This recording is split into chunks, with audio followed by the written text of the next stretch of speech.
untuk anggota tentera. Semua yang belum ada Medic-KT, korang wajib buat Medic-KT. Medic-KT ni sangatlah function. Dia adalah salah satu produk di bawah koperasi tentera. Sangat-sangat membantu untuk kita dapat kerawatan.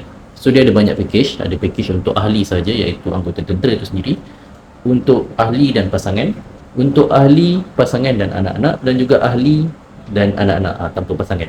Okey, korang boleh pilih yang mana satu yang sesuai dengan korang, dan dia punya coverage adalah 25,000, 50,000 dan 100,000. Setiap tahun akan di renew. Coverage kita 100,000 contoh. Kita dah guna 50,000 untuk tahun ni. Tahun depan akan ada balik 100,000. So caruman dia ni sangatlah berpatutan harga dia, dan aku dah pakai lama dah Medic-KT ni. Alhamdulillah setakat ni penggunaan dan claim untuk gunakan Medic-KT tu sangat-sangat mudah. So korang yang belum ada lagi boleh pergi ke koperasi tentera dan daftar sekarang. Pilih mana package yang sesuai dengan korang punya bajet, dan aku sangat galakkan untuk semua anggota tentera ada sekurang-kurangnya satu medical card ni lah. Sangat-sangat membaloi. Kalau kita nak pergi hospital kerajaan, tak ada masalah, boleh juga.